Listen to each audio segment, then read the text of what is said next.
Oh God! Oh Jesus Christ! It is time to keep your appointment with the Wicker Man. He just goes a little mad sometimes. You got any idea how much blood jets out of a guy's neck when his throat's been slit?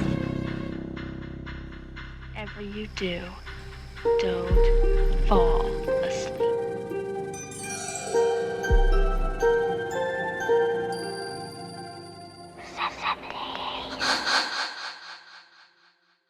Hello and welcome to Diminishing Returns. Hello. Hello. It's Halloween. Ooh. Oh, spooky. The Monster Mash. But we're not doing it. We're doing a film that's not scary at all, as usual. I believe we're doing 3 films, and whether or not you think they're scary, Alan. No. Well, I think if you're sitting down for your traditional Halloween meal, we have 3 films. We have The Thing from Another World, which will be the starter, and the main will be The Thing, and the dessert will be The Thing, but a different The Thing. What do you have in your traditional Halloween meal? Do you bob for some apples as a starter, I imagine? Well, do you remember when we did that at university, and we did it in vodka instead of water? Yeah, we stupidly thought, oh, that'll be amazing if we put vodka in the thing to bob for apples in vodka. Everyone will love it. And then everyone did it, and the vodka was stinging their eyes. It was painful. Everyone who had face paint on for their costume was making the vodka turn cloudy. It was not a good idea. There's a reason that's not a done thing. Yeah. Oh dear. Well, yeah. Never mind. Yeah, you live and learn, don't you? Yeah. I'm Calvin, by the way. Yeah, that's Calvin. He just said. The other one, that's Alan. Hello, I'm Alan. The ghost of Alan Turing. Ooh. There's a bit of a gay ghost. And I'm Sol. Yes. It's Halloween. We've done 3 of these before. Is that right? Is this our 4th Halloween episode? That's crazy. Is that right? Makes sense. Yeah. Is it our 3rd one? Started in the July 3 years ago. Fucking hell. We need to get a life, mate, Alan. You and I. I've only got half of one. But this year is slightly different.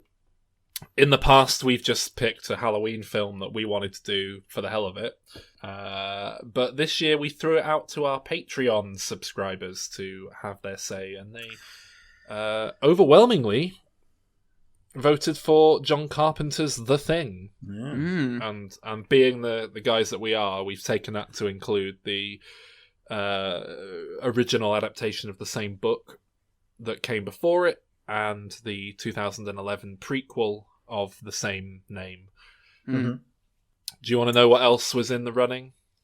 There was a lot, because I voted, and... What did you vote for? Did you vote for... What would you have voted for? Let me have a think. You know what? I'm trying to remember. Let me have a look, because it might still tell me which one I voted for. I reckon you will have gone for Ghostwatch. Ooh. Oh, I think I did, actually. Yeah, I did. That's the thinking man's choice. Well, was it? The thing ran away with it, guys. It got basically twice the amount of votes as second choice, which was I Am Legend. Bizarrely, I'd like to do I Am Legend one day. I really would. I'd like to go back to that Vincent Price one. I'm not sure about the others. Yeah. The Last Man on Earth and the Omega Man and I Am Legend.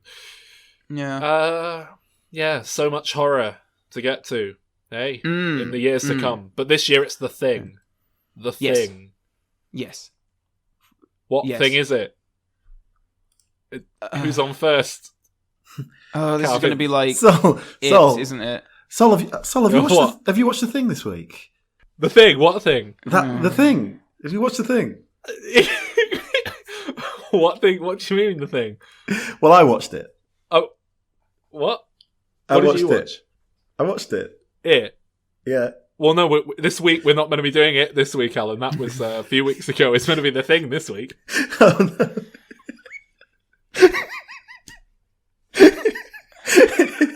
It never works.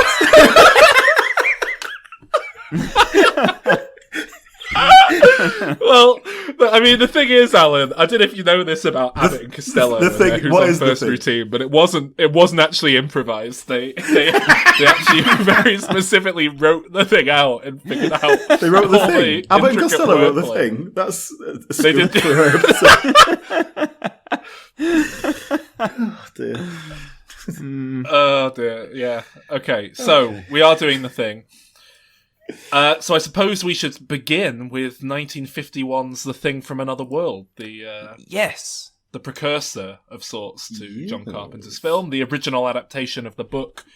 What's it called? Who Goes There? Something like that? Well, I was going to ask, actually, Sol, if you had read the book, it seems like the kind of thing you would have read. You like your kind of old-timey horror. I do. I haven't got round to Who Goes There yet. I do have it on my list to get to at some point. Yeah, I'm afraid I can't really weigh in on the book, other than to say, from what I've read, John Carpenter's film apparently sounds much closer to the book than the original 1950s version. Yeah. Well, if you look up the yeah. Wikipedia page of Who Goes There, there's a picture of the book cover from when it was published in the 40s, and you can see the John Carpenter's The Thing sort of in there, as opposed to what they do in The Thing from Another World. Yeah. So I guess we can cover this one briefly, because I'm sure that everyone wants to hear more about the iconic Carpenter film. I'd seen this for the first time years and years and years ago. I think I saw this one before I saw the John Carpenter The Thing. I was big on my Universal classic horror, and this one seemed in a similar sort of vein and was on TV, and I was very disappointed. Yeah, it's very cut from that Universal horror cloth, what they were doing in their latter years in the 50s, which was largely giant insect and alien invasion movies. But yeah, it's kind of dull, isn't it? It's just lacking a certain spark. I think it lacks an iconic monster for a start. This the vegetable monster man that they have. I want to say though, I really liked it. Oh, really? Yeah, and I'm not exactly sure why. But it's laughing as Sol's groan. Did you watch it for the first time for this, Alan, or have you seen it before? I'm pretty sure I've seen it before, but a long time ago. I couldn't really remember much about it.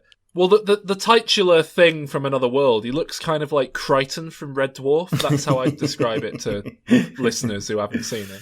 Yeah, I suppose so. Well, he's supposed to be like a giant carrot, isn't he? Big vegetable thing. Yeah. They take a lot of liberties with the original story. It's a very loose adaptation of it. But one of the most notable things, one of the most notable things about the film is the dialogue. A lot of people talking over each other, which is very unusual. Like this podcast. Yes. But really, really quick-paced dialogue, almost screwball comedy-esque. A lot of gags. Not screwball comedy gags, but these are guys who are stuck together and they're throwing witty banter at each other. I really liked that. I gave it a lot of energy. Pair of queens? I thought so, Aces. You ought to know better than to try fooling our captain. Only dames can do that. Lieutenant Dykes, I promise Slip you... of the tongue, Captain. What do you hear from the General, Scotty? Oh, your General Fogarty's nursing his secrets like a June bride. Oh, I got an idea. There's a guy in Seattle who knows a whole radar defense story. Loves to talk. General McLaren. Now, you tell General Fogarty you want to go to Seattle, and Pat and I will fly you there. I met General McLaren, too. It's warm in Seattle. They got girls there. Without fur pants on. Well, you know why that is, don't you?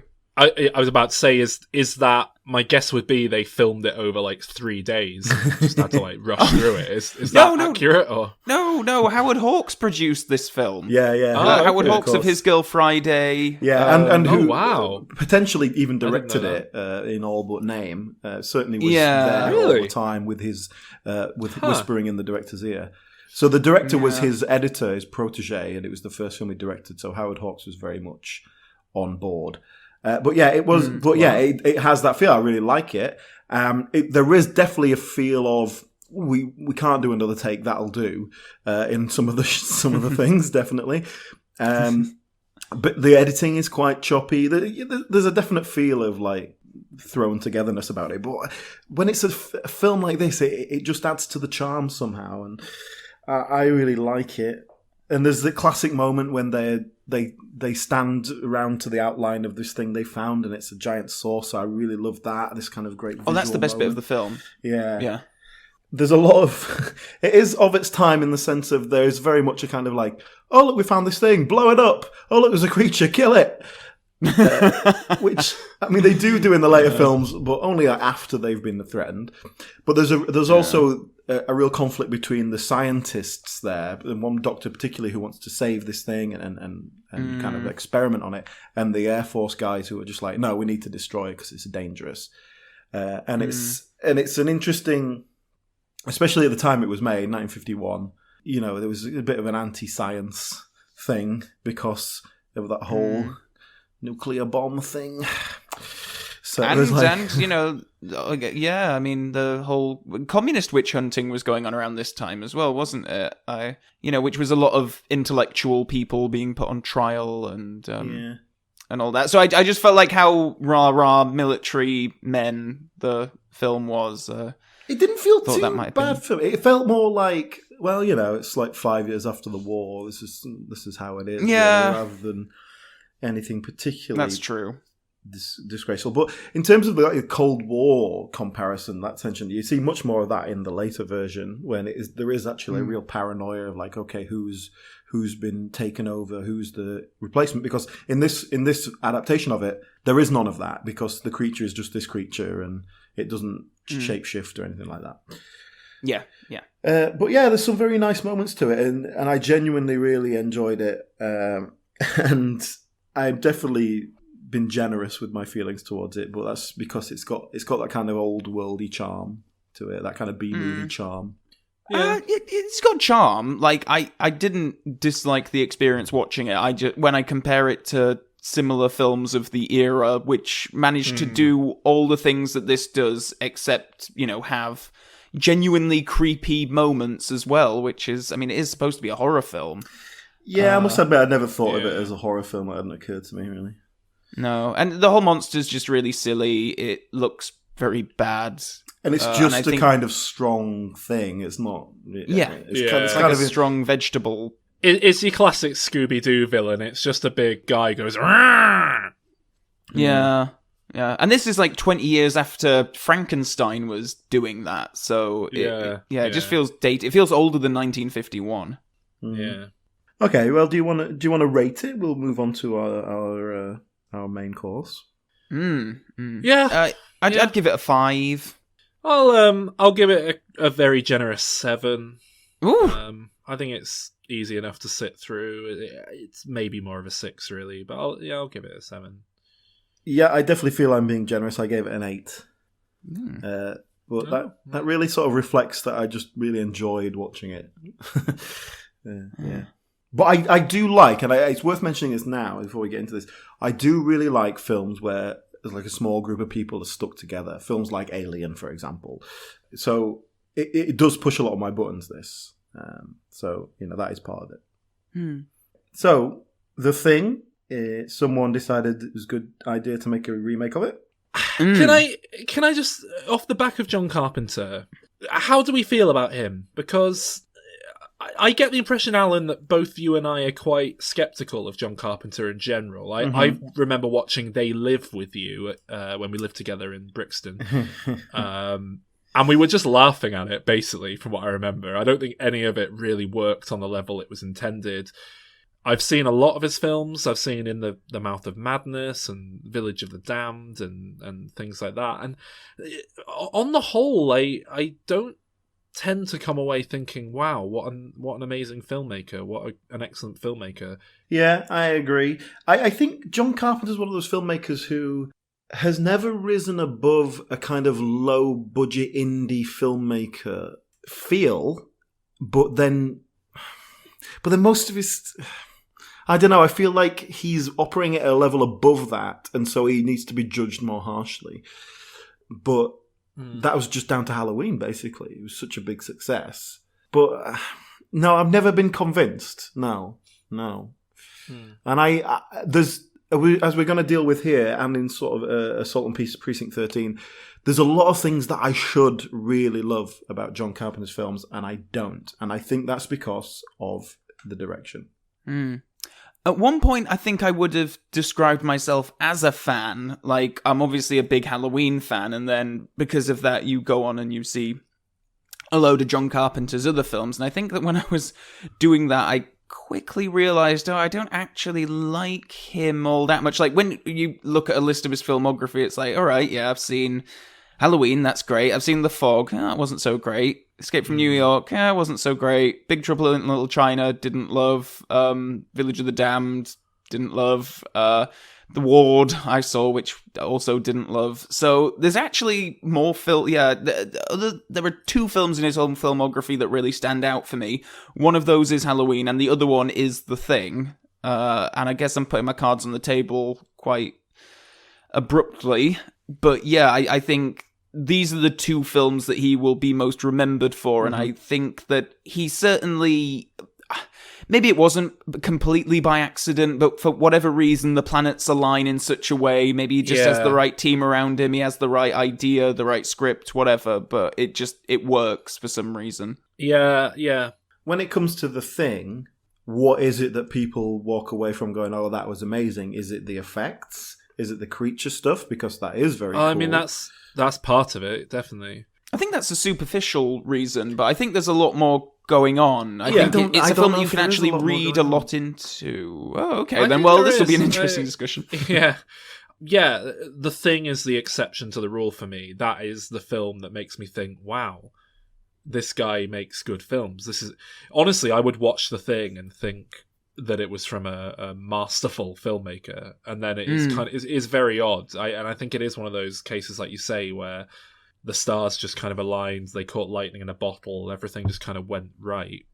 Because I do truly think The Thing is a masterpiece of horror, sci-fi. I think it's absolutely outstanding. It's obviously a very impactful, iconic film. You know, it's had a big influence. And rightly so, I think. This, for me, was a film I came to when I was first getting into cinema, and I think that is a big part as to why I love it as much as I do. I think it was one of those, you know, I'm a 16-year-old boy, and suddenly I'm being presented with this stuff, these concepts that just click with me at the right age. The idea of this shape-shifting alien and seeing it realised in such a cool way with these animatronic special effects and unflinching gore. It wasn't that I was fucking hell. It wasn't that I was a gore hound at that age, but I definitely liked films that weren't squeamish to show gore if it was, you know, relevant. Yeah, I loved this film growing up, and it's the first time I watched it for this podcast. It's the first time I've watched it in a long time, and honestly, for the first half hour, I wasn't sure that it was going to hold up. I was a bit worried. I thought I was still going to enjoy it. I still loved all the stuff with the dog running through the snow, but it was really when they got to the alien just being crazy that it clicked, and I was like, no, I love this film. I love it. Well, I think my major problem with it is I think there's a distinct lack of character in the people, and I'll give you that. The interactions with them, and what I really want is the paranoia, the suspense, the kind of the interplay between the people. The creature for me is secondary. The creature is a kind of an external threat. Not only do I think the paranoia's there, I think that blood testing scene is like the masterclass in how to direct a suspense scene. That is one of the most... I would put that up there with the tavern scene in Inglourious Bastards, the best of Hitchcock. Honestly, I think that scene is outstanding as an exercise in paranoid I guess I didn't. That is the bit and it got the paranoia. It's a good scene. It's certainly not striking me as, oh my God, that's an amazing scene. And it's not enough to make up for the other hour and 20 minutes of the film. I want that for at least 40 minutes of the film should be that, and it's sort of too busy doing kind of like, oh look, here's a monster, shoot it with fire, and I'm just that. Love it. It loses me in that element. Love it. That monster. Ooh. And like how quickly they show the monster, it's like there's no mystery or suspense about it. It's just like, here's a fucking great big monster thing. Well, I think that's fine. Yeah, I did make that note that it's surprising, it's unusual how willing they are to show it and give you big long shots of the thing. But yeah, I think. But do they really show it? I mean, it's a shapeshifter. It doesn't really have like a trademark form. I don't think. I mean, I think the monstrosity it becomes at the end is about as close as we get to like something that you would make a toy out of and have on a shelf. But I think would love a toy of that head with spider legs. I think that's precisely why they do show it as much as they do, because there isn't like one form that you can just get used to and then, after an hour you're not scared of it anymore. It's like, oh no, it just changes constantly. Yeah, it's proper like body horror stuff, which I find really quite terrifying. Yeah. So the film opens with a kind of shitty CGI spaceship flying through space. Is it CGI? That'd be a model, surely. I think it's a model, but it doesn't look good, does it? It's no. That's the worst part of the film. I don't think it should be in the film. Everything after that is golden, as far as I'm concerned. Yeah, otherwise we just start following this dog. Yeah, but then that is an incredible opening. Just of all the enigmatic openings to a film that exist, you open on a helicopter chasing a husky dog. Helicopter chasing it, men trying to shoot it. They land in this research outpost and start trying to kill it, and the American people can't communicate with them. They're Norwegian. Just up front, you're overwhelmed with like, what the fuck is going on questions, and it's so, I don't know, it's a start to a film. I struggle to think of something better, honestly. Oh, it's a great hook. And just like what it does to you, like, because obviously, like, when you see, like you just said, like, huskies are absolutely beautiful animals. And I think, even if you don't like dogs, I think there is just an instinctive, like, oh, poor animal. Like, why are they trying to kill it? Why are these foreign people who I can't understand trying to harm this lovely thing? And then I guess you're kind of on edge a bit. But it just, I mean, you don't really know where it's going to go. You don't know that the thing is going to be in the dog from the off, I don't think. And then we're introduced to our characters, I suppose. So they don't kill the husky. They kill the Norwegians instead. The husky gets put in a pen with the other dogs. And we meet our characters, one of whom is Kurt Russell. Young Kurt Russell. Yeah, who's like the only name in the film, really, and even then, Kurt Russell is B-list at best. There's a couple of B-list superstars in here, but I'd say Keith David I like a lot. Yeah, well, I love Keith David. Young and live Keith David as well. He was not. This was one of his first roles. Wilford Brimley as well, but he was a relative unknown at the time.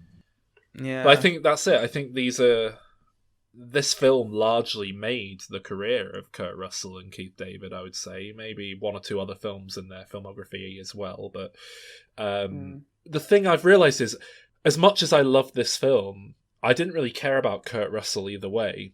And he's suddenly started having a bit of a renaissance in his latter years now, because people like Quentin Tarantino and James Gunn love him from these old films that they loved and have started casting him. I really quite like modern day contemporary old man Kurt Russell. I think he's great.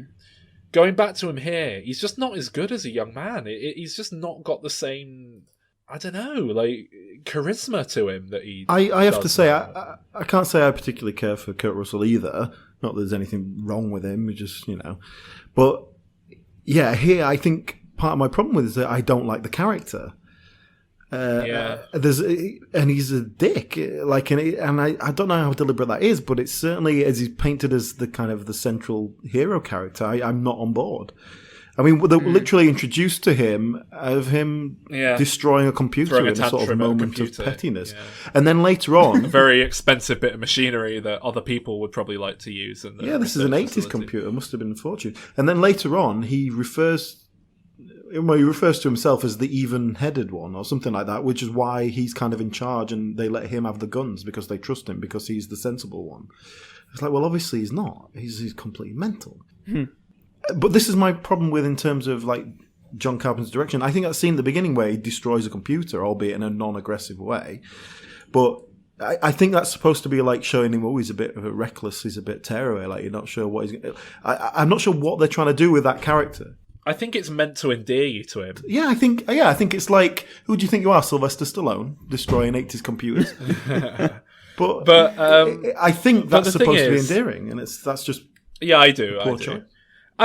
I think it works insofar as there's a real subtext that I think we'll get onto in more detail later, running through this film of toxic masculinity, left unchecked. It's a boiling pot of masculine ego just spilling all over the top, boiling over. So I do think there's an element of him being a kind of obnoxious dick, but I think we're meant to be on side with it as a kind of, what a lovable rogue, rather than how it plays to myself and you, which is like, he is just a bit of a cock. But it's not enough for me to dislike the film. I think he's a bland enough character, and these are bland enough characters that it's easy enough to kind of use them as a cipher for yourself and just kind of project yourself onto them. And it's a film that's less about... It's not a character study, is it? It's a plot-driven film, so it's more about, what would I do in this situation? And I think it works. What I want is a character study. I think that's part of the problem with the film. That's not this film, That's just not what it's trying to be. Not as interesting as it could have been. I'm fine with the characters not being terribly well fleshed out. Yeah.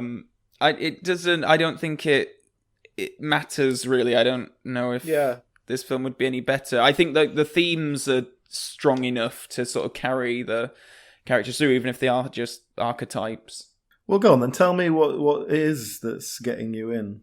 I think you're supposed to get soaked into the atmosphere and the tension. I think even Saul already pointed out the blood testing scene, which I agree is just an absolute masterful piece of work. But even bits like when the dogs are in the in the pen and the thing is just sort of sprouting out, and it's just so tense. I find it really I'm genuinely surprised you don't like watching the very authentic portrayal of animals in distress that we get in this film, Alan. You're normally a big fan of that sort of thing. I did like it when they're obviously just squirting goo on a dog. I was going to say, they're blatantly just hosing him down. Yeah, that dog is just like, why are you doing this to me, master? I thought you loved me. Or why are you hosing me down with this foam?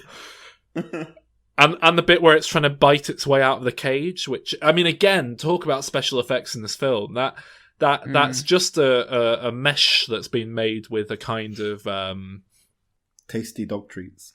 It was like a crystallized sugar gelatine substance they used to make a mesh with, and then they just get the dog to jump up and bite it. But then you watch this dog, and it's fantastic animal acting. It's genuinely quite distressing to watch this dog appear to be so upset, and it's just brilliant, I think. I really do. Well, I like that scene. I like the scene where they're doing the blood test thing, although I don't think I quite love it the way you guys do.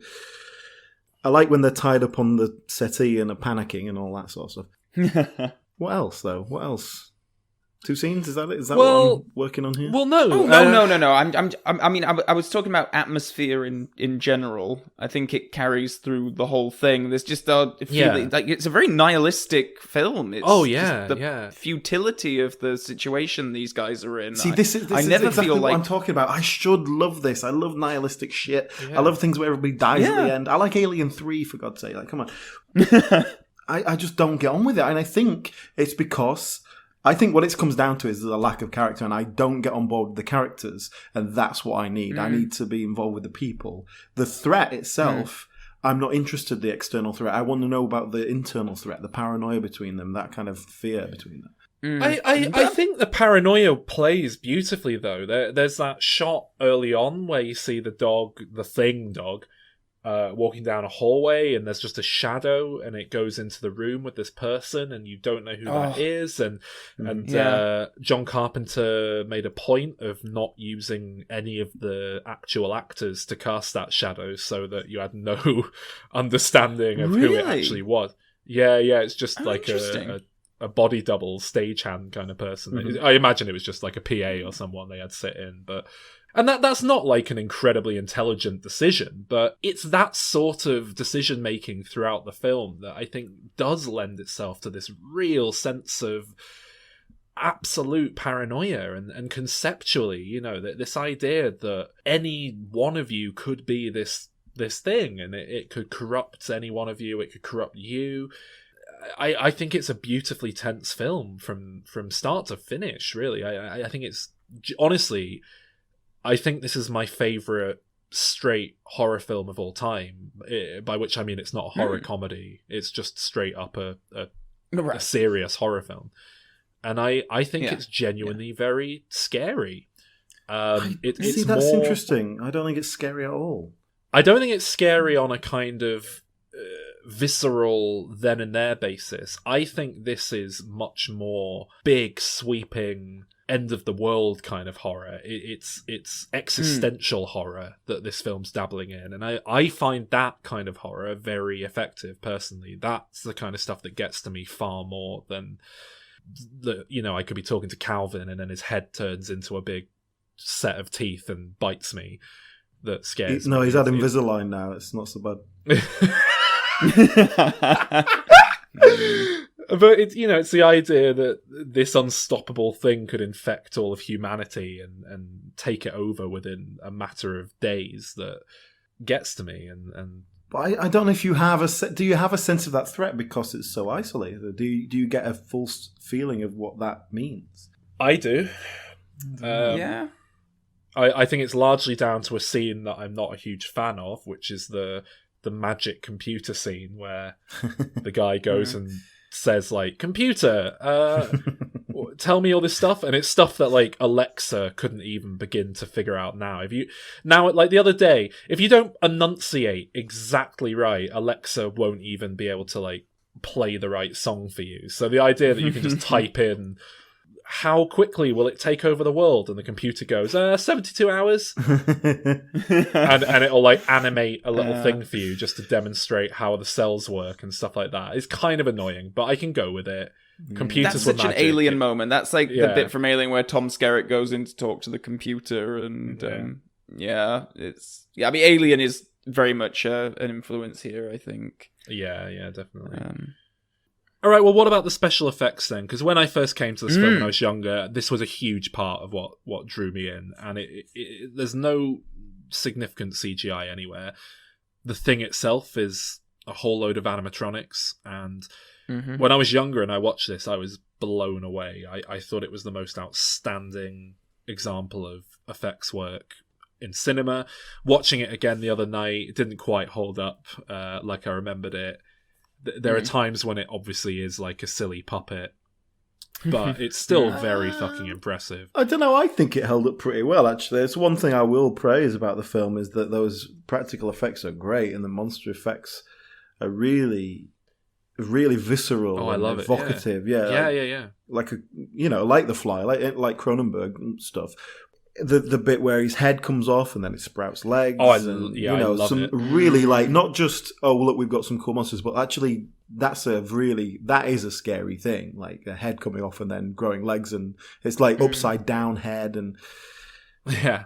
And that's it. That's what really connected with me when I was younger. It was the degree of imagination that they brought to the design, the art design and the concepts. It was the fact that it wasn't just a little green man, it wasn't just a scary alien thing. It like you say, the head crawls off of the body, and it's upside down, so it's not even quite being used properly as a head, but then the mouth still moving like a mouth screaming in pain. And if that was a head with legs on it, it's not that good. But an upside down head, because the creature has no sort of real recognition of what a head is. It's just a bit of mass, and it pungs legs on for practical purposes. And and this kind of gaping mouth. Yeah, very, very good stuff. Yeah. It's always a compliment when, in these kinds of effects, like, obviously it's effects and we know it's models and whatever, but when you can't tell, like, where the real, like, person ends and where the effect begins, I love that kind of stuff. Just when you can't figure out, like, in the moment, like, oh god, how the hell did they do that? Like, particularly that bit, like, when the belly opens up and his teeth and it, eats off the doctor's arms. I love that bit so much. Do you know how they did that? I don't, actually. Oh, really? Well, they found a man who'd lost both of his arms. No way! Yeah.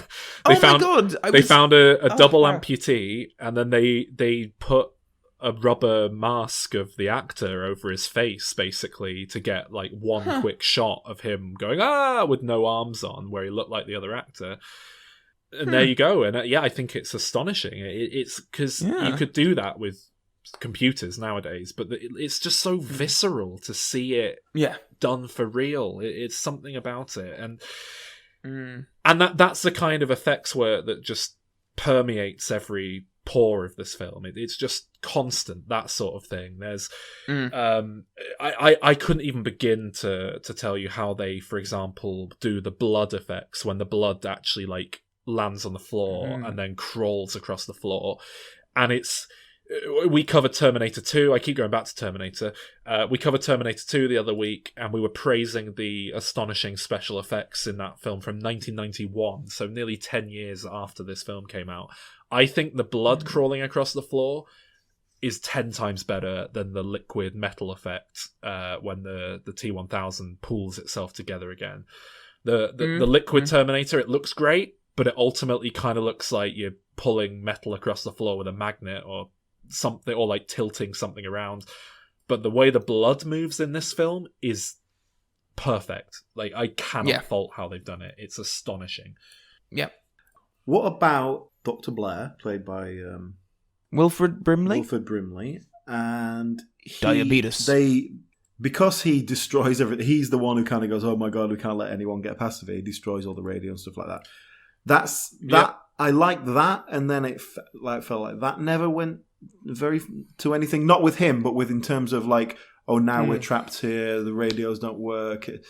I don't know. It just felt a bit thrown away. Yeah, I really like his character. I realize we haven't spoken about it yet. I think he's a really just likable presence on screen. I think he's just a nice counterpoint to the other men, because he's obviously older and less in shape and everything. And I love that bit where Kurt Russell goes to check on him and he's like made a noose, or it's a noose, isn't it? Yeah. This is like, oh fuck, what's he gonna do? But this is what Leave I think I want more of. Maybe there's the idea that where he goes from, I've discovered what these cells are doing, I need to destroy everything, to like somewhere in the middle where he tries to convince someone and they don't believe him, or like he starts doing something but they stop him, but then he escapes and does something else, and all this sort of stuff. And then they lock him in the shed and kind of gets forgotten about for a long time, and then this sort of reveal at the end, which didn't work for me, that he dug a cave and built a spaceship. But Alan, the film's a study of masculinity in crisis, and men don't talk about stuff with each other like that. Is it that consciously though? Or... I think it is. It removed any women from the proceedings for a start. There's certainly a woman in the 50s film and a whole love plot. I think that was added to that film. But I think there is a woman in the book. I might be wrong there. I think it was a very conscious decision, though, to have an all-male cast. I think that is by design, and it isn't just classic Hollywood. What? Women? Oh, I guess maybe we should consider putting a woman in it. But I think it is deliberate. I think there is a real subtext of, like, I mean, to use a modern turn of phrase, toxic masculinity in this film, and I think that's by design. I think it's critical of the the way the men kind of operate with one another, and yeah. Sorry, you might actually be right with that. I've only just noticed now that John Carpenter didn't write the screenplay. That's a man called Bill Lancaster. Which, sorry, I was just talking under the assumption that John Carpenter obviously wrote it, but he also didn't do the music, which is unusual for John Carpenter. Well, yeah, you know who did do it? Ennio Morricone. Yeah, who was nominated for a Razzie for Worst Music that year. Another parallel with The Shining. Jesus. I know, it's bizarre, because not only is the music in this film fantastic, but it's incredibly iconic. I would say it's the most iconic John Carpenter film music. I think when people think of John Carpenter's film scores, they usually think back to The Thing, which is actually, as you say, Ennio Morricone kind of emulating John Carpenter rather than John Carpenter doing the music himself. Can I just take us back to the toxic masculinity thing? Because Yeah. I just don't buy it. Can you justify it a bit more? Because I think you're saying that, you know, these guys don't express emotions very well and all that. I just think they've been written very shallowly and don't have any emotional input. Like men. I don't know if it was very consciously written into the film, but I think subconsciously, certainly, I think it's there. The ending with Kurt Russell and Keith David, I think, is very, very much born out of that idea of, like I say, they're kind of just about beginning to connect and they're still not quite there. And I think that is born out of a very male relationship. And I think, like Calvin says, there is a real sense of loneliness because these men aren't friends. They don't really interact in that way. You know, you're introduced to Kurt Russell playing chess with a computer rather than playing chess with another man there, which I think is a very conscious decision. And whether or not they've all stopped playing with him because he keeps throwing his drink on them. But you know, I don't think that was a mistake. I think maybe I could totally buy that they hadn't consciously thought this is about masculinity, but I think those ideas were definitely swimming around in their head. Yeah, I don't think it's conscious at all. I think it's written by a man who's gone, well, right, I need to write a male character. He'll be sort of strong and silent. Okay, I need to write another male character. He'll be like a little bit more panicky. I could totally buy it was written by a man who embodies all sorts of problems with masculinity and who put enough of himself into his art that it comes through. I think that's fine. It's and I believe that the director and the producers and everyone read that and went, yeah, this is a perfectly rational expression of masculinity. This is the things we see all the time. I don't think it's deliberate, though. It's just... Because I don't think it's an exploration of any of that. It's just an expression of it. I don't think it's a deliberate exploration. I think it works even if it's just subconscious or unintended. I think it is deliberately getting into, like Calvin says, areas of loneliness and that sort of thing. And I just think inherently that goes with the territory, doesn't it? So, I think my problem. I think what this film is getting at is, oh look, there's a monster, run! We're going to fight it. Oh no, fire! Oh. That's what I think this film is getting at, and I think everything else is just incidental. It comes from perhaps the original story has more depth to it. I think everything else is at best a subconscious reflection of the filmmakers. That's what my main problem with it is. I don't think there's any depth to this film. I think it's very superficial. Oh, I think there's a lot of depth. I was just saying, when I said, like, I don't think it was intentional, I was specifically talking about the exploration of toxic masculinity. I think, like, the themes about isolation and the nihilistic stuff, I think that's all very much intended. Yeah, I think all those things just go hand in hand, and I think the masculinity stuff's kind of been swept along very, very possibly subconsciously. But I do think that, you know, for example, I do think that John Carpenter went, right, we're going to make this all male, no women on the base at all, because that will be lonelier. And he might not have thought about that on a deeper level as to why that is, but he's subconsciously picked up on men interact differently and don't support each other the same way. So I think subconsciously it's there. And like Calvin says, I think there is a real sense of like he says, isolation, loneliness. These are very clearly, consciously explored in the film, I would say. And How? I mean, just the face of it. They're in a fucking Arctic base, like a bajillion miles away from civilization. They're like completely. The film goes to great lengths to stress how they are completely on their own in this situation, and they have to fend for themselves, and they can't call upon others for help. Just how they're all just bothered doing their own thing. They're not really interacting much. They only really interact to complain about each other to one another, be it because I think so and so is a monster, let's kill him, or turn your fucking music down, I hate it. No, I'm going to turn it up. They play table tennis, they play pool.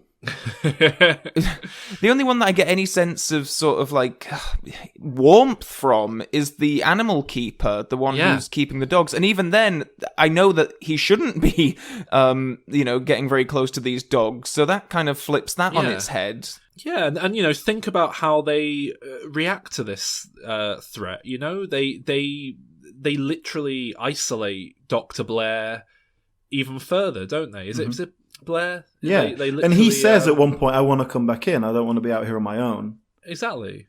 Is that it? And is that the exploration of isolationism? At one point, the guy says, "Let's not cook for one another from now on. We have to prepare our own meals. We have to do this." In order to beat this thing, they have to keep, removing themselves from one another even further and even farther. And yet, if they were to actually just spend every waking minute with one another, that would be a means to solving it, frankly. I think there's loads going on with this subtext. No, don't get me wrong. I think there's lots of things that could be explored here. I think this story is a great concept, and I think there's loads of stuff you could do with it. I just don't think this film does it. Not to any great depth, anyway. Maybe it doesn't explore, but the themes are there. I think. Yeah. Should we rate this one and then move on to discuss the third one? I can go first. I think I've seen... This is the third time watching the film now, and I've loved it. Well, actually, when I first saw it, I must say I wasn't overly thrilled with it. I must have watched it when I was about 16, something like that. Maybe even younger, when I was just sort of getting into films, and this was one that was supposed to be like one of the big iconic films. And I think at that point, I didn't really appreciate the nihilism and some of the things on a more thematic level, what we've been talking about. Now I really do, and it's one of the things that I most love about the film. So, third viewing, I came out of it thinking, oh god, no, actually, I think this is a real, genuine horror masterpiece that I'd put up alongside next to, like, Alien or Psycho. So many great horror films. I think it's probably John Carpenter's best film, and for that reason, it gets a 10 out of 10 from me. Wow. Well, no argument from me. I think it's absolutely John Carpenter's best work, to the point that it almost feels like it's a different filmmaker entirely who's made this film. I agree. I think it's an absolute masterpiece. I give it a 10 out of 10. Okay. Interesting. Happy Halloween! Well, that's interesting. I mean, I'm not even sure I would call it a horror, frankly. It's an absolute horror. This is... for fuck's sake. Why? Why is it not a horror film, Alan? It's not horrifying. Because it's not scary. What is scary? But I don't want it to be a horror. I want it to be a suspense thriller. It is a horror. It's meant to be scary, therefore it's horror. Okay, well, it fails on that level then. No, it doesn't. I think all the things we mentioned, I won't go over it again. I just find it quite superficial. I think there's so much potential here that doesn't get used, and that frustrates me. And I think that's something that I get a lot from John Carpenter's films. I do feel like I gave it a generous rating, though. I felt because I'd been generous for the previous film, The Thing from Another World, I felt like when I was on the cusp, I went generous. I gave it a 6 out of 10. Generous. A generous 6. What did you give the last one again? A 7? A generous 8. 8. An 8. Oh, Jesus. Right? Well, I mean, yeah, whatever. You're entitled to your opinion. Now we're gonna discuss the prequel, and he's gonna be like, "I love this one. I think it encapsulates." Look, I've listened. Oh, I've God, listened here to we what go. you've said about this film, and I can't say you've won me over. Frankly, and so I'm sticking with it. I'm sticking with the 6. But yeah, so why did they do another one? A prequel / kind of a reboot? Were they trying to get something else going? Yeah. Well, there was a 4-part miniseries in the works before this, in I think 2005, for Sci-Fi Channel. So probably a good thing it never got made. But it was being produced by Frank Darabont, which kind of makes me really sad that it never got made, because he's only gone and made the best film of all time according to several metrics, hasn't he? He's so overrated. I know. He did The Shawshank Redemption, Green Mile, and then I like Green Mile. kickstarted The Walking Dead, and to be fair, season 1 of that show is excellent. So I would love to see what he was going to do with it, but it never got made for one reason or another. And it sounds interesting. Apparently there was a scene where, I mean, this sounds like maybe it's a good thing it didn't get made. Apparently there was a scene that involved a guy cracking open an egg and frying it, and then the egg yolk jumps out the pan because it's actually a thing egg that attacks him.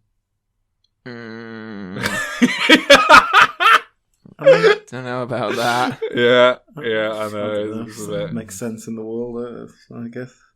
It makes sense, but it sort of turns it into an inherently comedic take on the source material. And that's something we should say. There's very little in the way of humour or brevity in the thing. It's very serious and straight down the line. And I think that's important for the tone of the thing.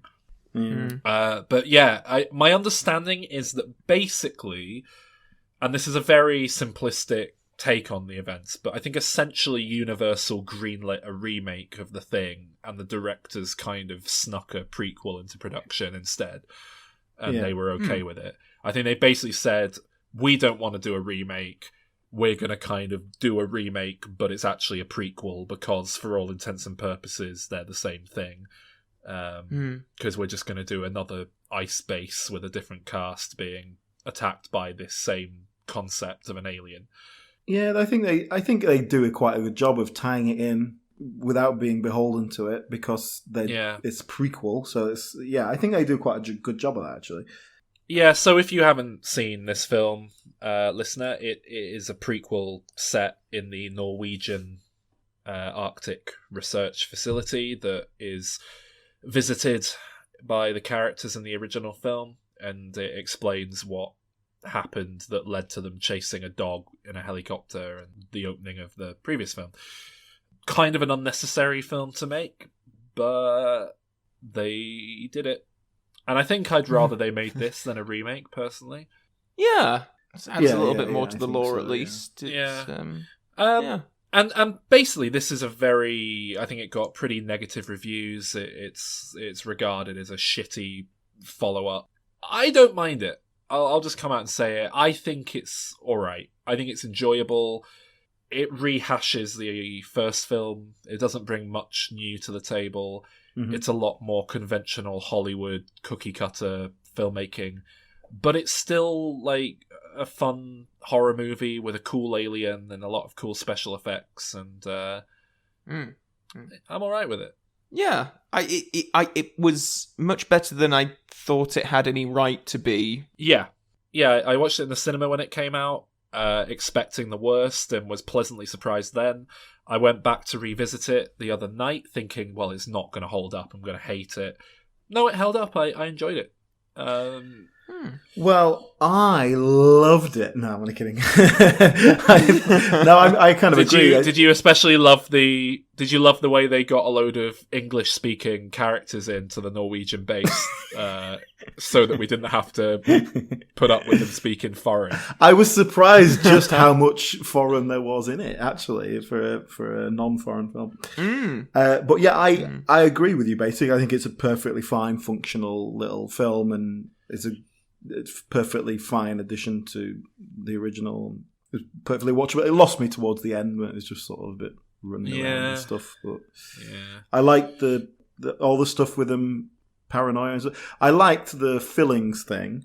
I like that they didn't just rest on their laurels and repeat the same test. That they found a new way to kind of do it. Yeah, I did. But also, that a lot. What I liked about that was it gave you a definite positive, like human, but not a very definite negative. So there was still it could eliminate resentment, people, but not. Yeah. I like that. Yeah, I think that was good. That built up a lot of tension and stuff. So the main character is a girl called Kate Lloyd, a woman called Kate Lloyd, who is. I say girl because my first ever like primary school girlfriend was a girl named Kate Lloyd.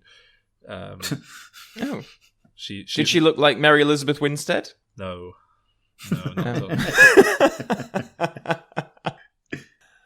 So, Mary Elizabeth Winstead, believe it or not, was my main crush draw to watching this film. I love this actress. What shit film is she in that you like? She is in the remake of Black Christmas. There we go. She is in Final Destination 3, Scott Pilgrim vs. the World, Live Free or Die Hard. She was really riding a crest of stardom around this point that I feel like it's gone away. And I was like, whatever happened to her? And then I looked her up and she's still doing, like, she's in a load of stuff from last year that I liked. So I don't know why I don't remember any of it. Yeah. I like her. She's just someone who, like, I think she's much better than the stuff she often gets sort of known for. There's something just really nice and likable about her. I think she's a very good actress. And then there's this sort of main guy who's positioned as a kind of... I guess he's positioned as a kind of romantic interest for her, isn't he, that guy? I'm talking about the guy who... If he looks familiar to you, it's because he played young Lloyd Christmas in Dumb and Dumberer when Harry met Lloyd. Yeah, Eric Christian Olsen. That's the guy. That's the one. Yeah, he's got a real like covert Jim Carrey vibe about him, but you don't realize it until he puts on the wig. Him gets a bowl cut. They really kind of eschew a kind of love interest idea in the film. There's a sense that there's some history between them. They know each other, but I don't know if it ever gets further than that. And I think he's set up as this is going to be the love interest, and then it doesn't go anywhere, which is the way I like it. Yeah. Well, this is an interesting thing. As we said in the previous film, it's an all-male cast. They've distinctly gone for a female lead here. And she is posited as the kind of the hero figure. She's the one who takes control of the situation, and it's never expressed really. The fact that it's a female character, it's not. It doesn't. It's not relevant. Yeah. I think you could say it's not remotely relevant, is it? But I think they don't link into it at all. But there is perhaps an element of the doctor guy, whoever he is, who's kind of in charge. Looks down on her a little bit, perhaps because of age. She's not as experienced, perhaps because she's a woman. It is set in the 80s, of course, so you can distinctly make your characters be less politically correct, and it doesn't have to be a thing.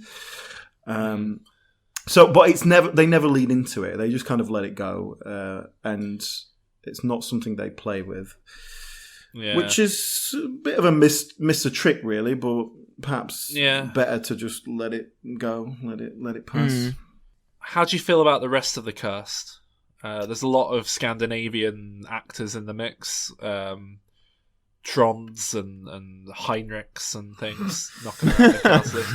So not people I'm familiar with, but I mean, it's kind of like the monster fodder. The 1982 version. There's a lot of people you've never heard of. They're solid and they're there. Yeah. Then you've got Joel Edgerton, who is kind of the American. What's the deal with him? What now in his career? Well, just in general, he's like a guy who's in stuff, and I'm always expected to they credit him as if I know who he is. I must say, I do have that exact same thing with him. Like, I remember seeing a couple of things that he directed, and I sat down like, oh, this is a Joel Edgerton film, and then I was like, what do I actually know him from? And then looking through I'm not sure if he's ever had a breakout performance. He's been in plenty of stuff, and he's had good roles. He was in Star Wars, so he's in fairly successful stuff. He was Zero Dark 30. Kinky Boots was his big thing, if I recall correctly, because he's the lead in that. The film? Yeah, the film, the non-musical film. Yeah, not the boots. Oh, okay. Well, yeah, I'm sure he has had, Warrior was quite a big thing as well. Well, this is it. He's been in plenty of stuff, but I don't really think of him as A-list star. Yeah, no, I agree, but I think he was there in 2011. He was potential, I guess. I guess just in very broad sweeping strokes, I don't like that the Thing is quite as gung-ho in this film. It literally explodes out of the ice. It when they're defrosting it, and it's a much bigger, more bombastic threat than in the first film, which feels a bit more insular and spooky. And I think that's largely from special effects developing. I think there's probably a sense of having to up the stakes from the first film. But I do think I prefer the approach the first film takes. This one's a bit louder, and I don't necessarily like it for it.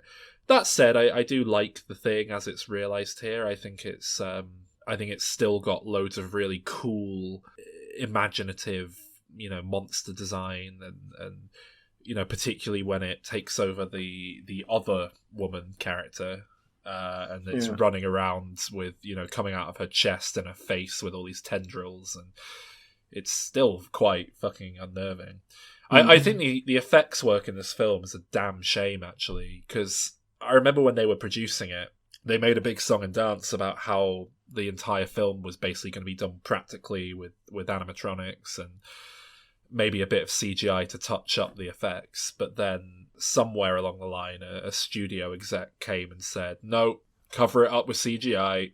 They filmed it with practical effects, and then they sort of covered it over later. And the end result is that it just kind of looks like CGI, and that's a shame. I struggle to believe that what they had before didn't look better. I mean, look, maybe I haven't seen the raw footage, maybe it looked terrible, but I just don't buy it. I reckon it probably looked fantastic, and a producer got cold feet. Well, there's the director, who sort of come from nowhere as far as I could tell. He hadn't done a lot, and then hasn't done much since, because apparently he had such a terrible experience working with the American studio system. That he was just like, fuck that, I'm quitting. Retire. Oh, wow.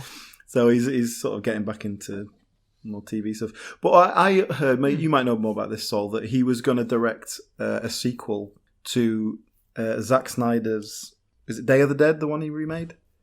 Dawn of the Dead. Dawn of the Dead. Oh, was he attached to the sequel, Army of the Dead? And then it never happened. Finally kicked back into gear. Yeah. So they gave him this job basically as recompense. Oh, you're right. They did do that. I remember that from 2011. Yeah. They were originally developing a Dawn of the Dead sequel. Somewhere along the line, that film died and then came back to life, much like zombies. And it is now being produced, I think, with Zack Snyder in the director's chair for Netflix. I think it comes out next year, starring the likes of Dave Bautista. So, but yeah, you're right. The director was going to do that. I completely forgot that was a thing. And that, I think they definitely approach this film as a fan. I think they definitely approach it with, reverence and respect. I think they do quite a good job overall. I think, if anything, maybe you see too much of the thing, too much of the monster, to the point that it stops being scary. I know we kind of said that you see plenty of it in the other film and it's not too much, but I don't know, you never see it for too long. It tends to run away after a while in the other film, whereas in this you just get so much of it stalking the corridors. And I guess there's a real sense that in this film you are just watching the characters march towards an inevitable conclusion, but I find it very entertaining in spite of that. And I do like the way they tie it in with the first, and you're like, oh, that's an axe in the wall. I know that comes back in the other film. Oh, that's and the double face thing, and it never feels contrived, in a way that it could have done. It all feels very natural and reasonable. And I watched them pretty much back to back, and it felt alright. Yeah, to me. I did. If you'd been a gap between them, it might be even less obvious. But I did think, obviously, you're working towards this thing where these two guys are on a helicopter chasing a dog, and our central figure of this film is a woman. And the fact that is significant that she's a woman, because she isn't one of those two guys at the end. That's true, yeah. So that was kind of okay, so what's going to happen here? And one of them has to be a helicopter pilot, but the Joel Edgerton character is a helicopter pilot, so I'm thinking, okay, so he's going to survive at the end, all this thing. So it does kind of drop questions at you, which it sets it up as you're saying it's like where the ending is, but you don't, because of these elements that they're thrown in. Yeah. And I did like the bit at the end where they've kind of beaten the thing, and then she decides that Joel Edgerton's character is an alien, and she kills him. I'm an alien. I'm an alien. So she kills him, and what I liked about that scene is that he does not turn into an alien in any way. He stays as human form and dies. So either he's an alien who's really committed to the bit, or she just kills a human. And I think it's deliberately she's a bit oh, maybe he wasn't an alien. Oh, completely, yeah. There's a real ambiguity. I like that too, yeah. Yeah, I like that element of it. The whole bit, it does kind of build up a lot of good tension and stuff, and then it loses it because it's okay, we just have to kill everyone and get to this spaceship bit that we've decided to do at the end. And I think the spaceship bit is just a bit too big and silly for... I get why it's there, but it just feels like a bit of a... We've gone too sci-fi compared to everything this franchise has done before. It feels a bit silly. But it works, it's fine. I have one more question, which relates to both these films. Okay. Is there a particular reason why on an Antarctic base you would have so many flamethrowers? I think it's a nice quick way to melt ice, if you need to, defrost something. Makes complete sense. Is that a sensible and safe way of melting ice? I'm not convinced. Yeah, you need to cut a pathway through 10 feet of snow to get your crane over or something. I think it probably is a pretty decent way to do it. Yeah.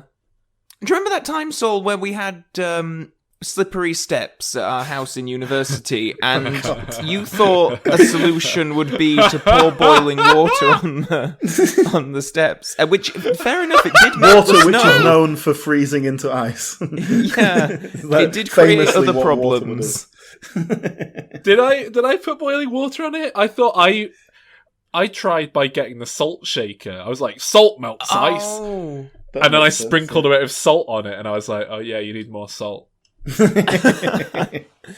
Yeah, actually, you might have been right. Maybe it wasn't you. Yeah, because I just remember whoever it was very proudly going over and doing it, and then well, that's the snow gone off to bed, and it was invisible. Don't know about this. Yeah. Then in the morning, it was even worse. Oh God! If we'd have had a flamethrower, though, it would have been I'm not convinced, frankly. I want someone who works in Antarctica to call in. Look, you don't know what they're studying, Alan. You don't know what they're studying. They could be developing flamethrowers. Yeah. Should we rate it? I guess I'll give it a 7. Yeah, 7. That's fair. It's better than it has any right to be. And I think Mary Elizabeth Winstead is immensely watchable in everything. So yeah. I'm also a 7. I think it's thoroughly entertaining, even though it's lacking in any real artistic merit or flair that the first one has. It's very much just riding the first film's the Carpenter one, right? Yeah. It's very much just riding on the back of that, but it it's fine. I enjoy it. I'll probably watch it again at some point. I think it's decent. 7 out of 10. I sort of on the same level, really. Very watchable. I give it a sort of sturdy 6. Yeah. It's quite positive. Yeah. It's not a very well regarded film, but it's fine. I think it's been very harshly treated, to be honest. Yeah. And it has sort of been forgotten about, really. Yeah, and the franchise has, really. I think it's a shame and quite surprising, honestly, that there's been, as far as I know, zero talk of a third The Thing movie since it came out. And I guess that was only 8 years ago. It feels like a longer time ago than that. It is surprising, given all the 80s nostalgia of late, that this very iconic 80s horror film hasn't been revived. People weren't like, oh, let's bring back Kurt Russell and do a semi-reboot sequel. Like, yeah. I've got an idea. The Kurt Russell, Keith David, old men buddy film. They both got rescued at the end. Yeah. Yeah, now they went back to normal life, but then there's a new thing around and they get brought in as the experts. But they're like now 65 years old or whatever they are. It'd be great. But they're best mates. All that time to bond. Yeah, they went to the same therapist. Yeah. Honestly, when I was watching these films, I was thinking how weird it is that there aren't more sequels, because it I don't know, I kind of remembered it being so self-contained and like you couldn't possibly do a sequel to it. But you could. I mean, it is a self-contained story, but it'd be so easy to kind of do a rehash and do more of that. And I think the obvious way to kind of do it, and to do it in a way that might be compelling and interesting and different enough, is The Thing gets to civilization. You do, it's not even difficult to write that. You do the rescue team get there months later or whenever. They find the carnage and evidence of what's gone on. They're like, what in God's name? They also find some frozen specimen of like a fucking God knows what homunculus zygote, like half aborted, whatever the hell thing, alien monstrosity. And they take it back to civilization, and some of the particles survive, and suddenly you've got apocalyptic level thing in the city. I think you could do something really, provided you could conceive of a way to not have it immediately consume the Earth. I think you could have some real fun with The Thing in suburbia.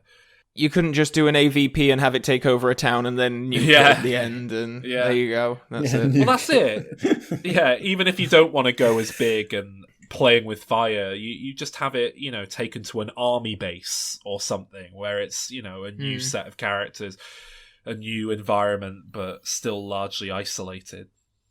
Hey, you could just keep going back in time. You could do a prequel to the Norwegian film where you see the alien spaceship that it took over. That's the point, actually. How do you read it? I read it that isn't the Thing's spaceship, that it's another species spaceship, that it's kind of taken over the beings of, and they presumably look like the kind of crab monster in the ice that they defrost. Yeah. Well, then I hadn't taken that meaning at all, but then I was reading about it when I was reading about the prequel, and in that it was, they had a whole deleted scene where they expressed it very explicitly. They find these creatures who have been killed, and then they find this pod that's been smashed open, and that's where it's got out of, which they took out. But I like that idea. But it hadn't occurred to me just watching the film now. But I really like it as a concept. Well, it's either that or the thing just has a spaceship that it likes to fly around in. But the idea that it's a parasite that just feeds off things is better, isn't it? Yeah. It's more interesting. Yeah, and I think that lends itself to it crashing to Earth in a kind of uncontrolled way, rather than just landing and taking over the planet as well. So, I mean, it's very Alien, though. I mean, it's very the space jockey and all that. Yeah. I think it makes it more animal. It's not like, you know what I mean? You're not going to be able to just chat to it and reason with it or communicate with it. And it's just like Alien, like the xenomorphs. Exactly. That's what makes that alien scarier than like E.T. Yeah. What are you up to for Halloween? I think I'm going to my friend's Halloween party that they're throwing. What are you going to go as? I'm planning to go as Alan Partridge when he dressed up as a zombie. Great. Alan, what about you? Oh, I'm just going to sit at home eating cheese. Meeting cheese? Eating cheese. Ah.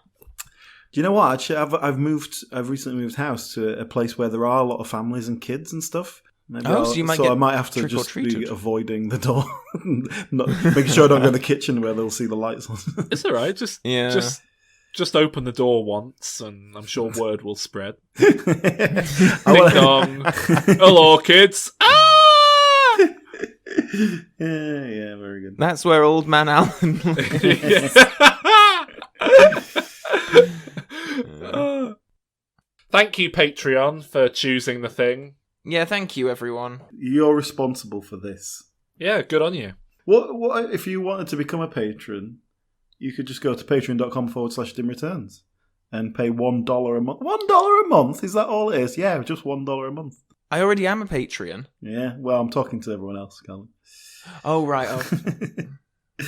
Yes, go and join us and get extra content, such as the Q&A thing that we've just recorded. Ooh, yeah, that'll be up before this, probably. So, and more on the way, more to come.